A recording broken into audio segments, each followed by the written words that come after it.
خدای مهربان در هر یک نشست ما و شما چنین پند و نصیحت ها را، امر معروف و نهی از منکرات را خداوند زنده نگه بداره و الله مهربان برای ما و شما توفیق عمل نصیب و روزی گرداند. چون که هر چقدر ما بگیم یا بشنویم اگر عمل نداشته باشیم، به گفته ها عمل نشود، شنیدن هیچ فایده ای ندارد. شنیدن های ما و شما زمانی فایده میکند که ما و شما در عمل قرار بتیم. خدا کند که آن چیزی که از حیات این پیغمبر بزرگوار حضرت ابراهیم علیه السلام ما شنیدیم، برای ما یک الگوی، یک اندرز در زندگی باشد. مقصد از گفتاری که اکی داملا کردن این نیست که ما و شما بشنویم و چخ چخ کنیم و کلا بجمانیم. الله در قرآن عظیم و شان هر قصه را که به ما و شما میاره در آخر میگه فاعتبروا یا اولی الالباب، اگر عقل دارین عبرت بگیرین. از این زندگی ها باید ما و شما عبرت بگیریم برادر عزیز. حضرت ابراهیم علیه السلام زندگی که داشتن پر از مصیبت، از اینجا درس همینه که برادر عزیز ما و شما زمان به مصیبت گرفتار شدیم، به سختی ها گرفتار شدیم، به درد و به رنج ها گرفتار شدیم. برادر عزیز حیات پیغمبرها را پیش رو بیاریم. پیغمبرها علیهم السلام این رنج کشیدن، این دردا را برداشتن، این مشکلات خواب پس سر کردن، در حیات این سختی ها را چشیدن. پس ما و شما که پیرو پیغمبرها شدیم، ماها را هم البته این رنج ها را میکشیم، این سختی ها را البته ما و شما را میچشیم. وقتی رو پرو به این مصیبت ها شدیم برادر عزیز، باید یاد بیاریم آن گذشتگانی را که ما و شما در الحال از زبان بزرگوار شنیدیم. خدای مهربان ما و شما را در سختی ها و بلاها و مصیبت ها صبری که حضرت ابراهیم علیه السلام داشتن یا دیگر انبیا داشتن، خدای مهربان قطره برای ما و شما نصیب و روزی گردان.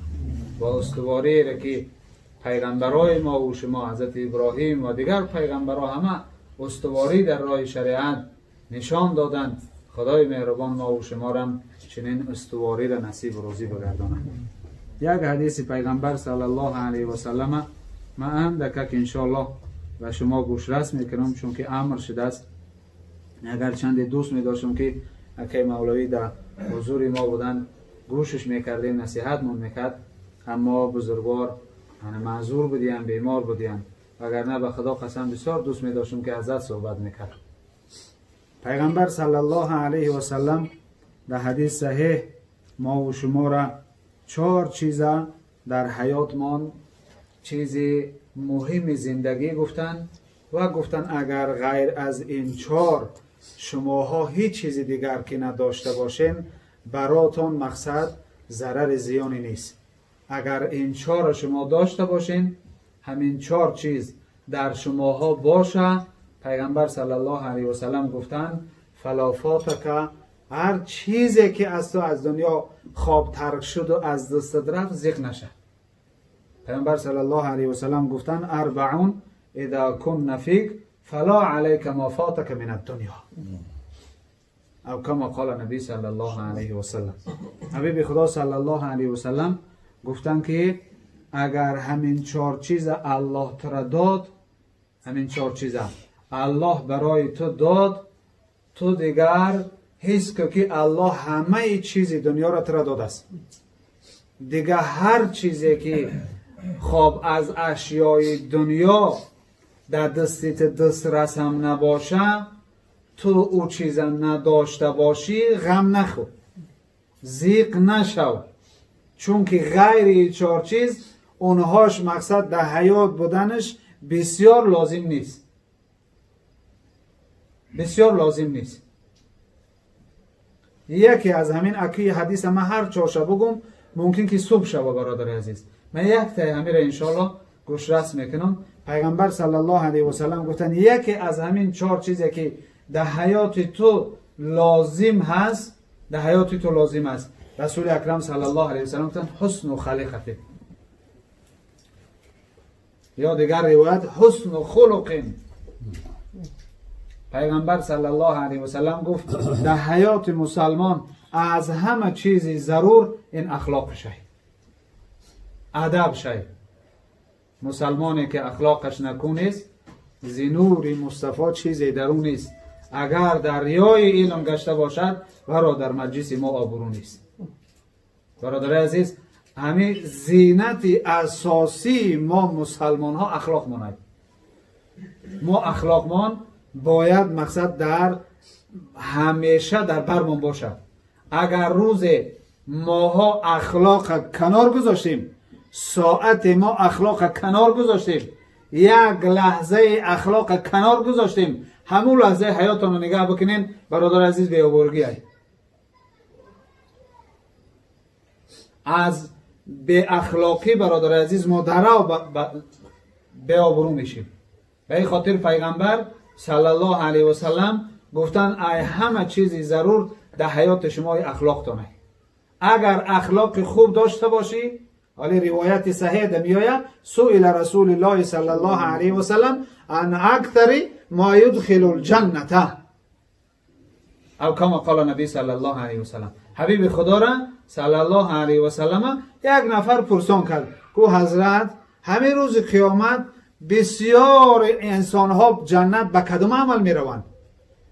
در جنت هم حالی مقصد به امروزه بگیم کاتگوری انسان ها هست. در بهشت هست انسان هایی که مقصد به خیر احسان رفتگی هست، انسان هایی هست که به تقوا و خدا ترسی رفته است، انسان هایی هست که مقصد به روزگیری رفته است، انسان هایی هست که به اخلاق رفتگی است. هر کسی به هر عملی همه اینا را الله جمع میکنه، اما سبب اساسی جنت رفتن. پیغمبر پرسیدن صلی الله علیه و سلم که اکثریت اهل جنت به کدام عمل جنت رفتن؟ رسول اکرم صلی الله علیه و سلم گفتن به 2 چیز: تقوا الله و حسن خلقه. یکم ترس خدا، دوم اخلاق نیک. دوم اخلاق نیک. حال علمای ما میگن که عالم بد اخلاق بدتر ای عوام نیک اخلاق ده. در شریعت ما برادر عزیز از همه چیزی مهم خوبی ضرور اخلاق هست. بعد اوناش. مسلمان اخلاق نداره، زینت نداره، زیبایی نداره. همین یک مسلمان پیغمبر صلی الله علیه و سلم ببینید درباره اخلاق چی زیبا بیان میکنه. نه یک مسلمان پوشاک زیبا داره، یک مسلمان دیگه پوشاک ناپاک غشت. هر دوشم مسلمان کدومی همینا در نظر ما خوب می نماید. همین نفری که اخلاق داره و همون مسلمانی که اخلاق نداره انا میخه فرق نکنه برادر عزیز. حال رسول اکرم صلی الله علیه و سلم اخلاقش پرسان کردن. عایشه مادرمون رضی الله عنها را صحابه پرسان کرد که ای حبیب خدا که ای عایشه مادر از اخلاق پیغمبر صلی الله علیه و سلم ما را بگو. از اخلاق پیغمبر. عایشه مادرمون گفت تو قرآن نخوانده؟ گفت خواندم. گفت که اخلاق پیغمبر اونم قرآنه. کان خلقه القرآن. پیغمبر صلی الله علیه و سلم عایشه مادرمون تعریف کرد. گفت بخواهی اخلاق پیغمبر بدانی قرآن بخون. الله مهربان بیان میکنه، خدای مهربان بیان میکنه. ما الله میگه پیغمبر صلی الله علیه و سلم تو را در بزرگترین اخلاقی تری. ولی پیغمبر صلی الله علیه و سلم خودش میگه ادبنی ربی فاحسن تأدیبی. پروردگارم مرا ادب دادگی است و بسیار بسیار ادب خوب برای من الله دادگی است. و به خاطر برادر عزیز سعدی را خدا رحمت کنه میگفتن آدمی شریف است و به جان آدمیت، نه همین لباس زیباست نشان آدمیت. به حقیقت آدمی باش، و اگر نه مرغ باشد که همین سخن بگوید با زبان آدمیت. ما به این سخن نباید فخر کنیم. این گفتار را همه را میکنه برادر عزیز. همین گپ زدن هم حضرت شیخ سعدی میگه اگر به زبانت بنازی، به گپ زدنت بنازی، همون پاپوگای ایت دخشو گپ میزنه. اگر آدمی به چشم از دهان و گوش و بینی، چه میانی نقش دیوار میانی آدمیت. حضرت میگه به صورتت اگر بنازی، به همین چشم داشتن و گوش داشتن و بینی داشتن و همین صورت رتقتی بنازی، بیا یک صورت دمی دیوال میکشیم، اون امور هم نامشه میمونیم آدم ترم آدم، فرق بینی و بینی توی چی نماد. به حقیقت آدمی باش. حضرت به داخل بیان میکنه به حقیقت آدمی باش و اگر نه مرغ باشد که همین سخن بگوید با زبان آدمیت.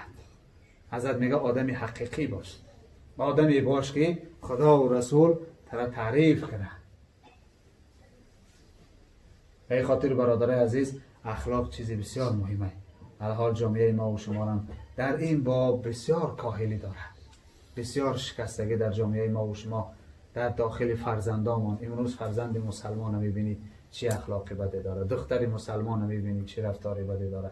بچه هامون یک بار بریم برادر عزیز سراغشان، دخترکامون یک بار مکتب بریم ایدمشان، چی حال داره.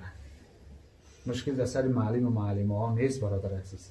او بیچاره همی 3-4 ساعت درسش میده، درسی او را بگه، ای پسی او بگرده. آخر فرزند ما و شما هست، باید کمک از پسشان حرکت داشته باشید. یه ماشین میخریم، یه ماشینی خب $3,000 و $5,000 در ما و شما قدر داره. اگر یک نفر تریزش بخراشه، یک نفر تنش سنگ بزنه، خانه همون پدر و مادرش میکوبه. همون کودک فرزندی کیه؟ با پدر و مادر او کشتل به کشتل میشیم. چرا ماشینی مرا سنگ زده یاده؟ فرزند تا نگاه نمیکنید ماشینی مرا یا خانه مرا یا مالی مرا ضرر رسانده است. امروز فرزندای ما و شما با کی هم میشینه؟ چرا سراغ نمیکنیم؟ بچه ما اوتره کی سیگارت کش کرد؟ بچه ما اوتره کی ناز کش کرد؟ بچه ما و شما رو کی بنگی کرد؟ دختر ما و شما رو کی فاحشه کرد؟ دختر ما و شما رو کی بد اخلاق کرد؟ از پسش نمیگردیم، نظارت نمیکنیم. به خاطر این قطعی ما و شما کفایه نکنیم که ما خیخ ما مسلمانیم سازیم فرزندامون بد میشه. و نه برادر عزیز، خدای مهربان در قرآن میگه یا ایها الذین آمنو قوا انفسکم و اهلیکم نارا. ای مومنا نفس خود و اهل خاندانتان از دوزخ دور کنید.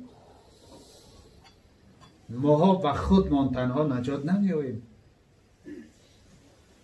به خاطر برادر عزیز از همه شما خواهش که ما یک برادرانه قبول میکنیم، فرزندانه قبول میکنیم، حق نصیحت شما رو که اولش نداریم، لیکن یک مسئولیتی مقصد دوستانه، یک مسئولیتی همی برادرانه برای هم اکتان که همین موضوع را بسیار ضرور بگیریم.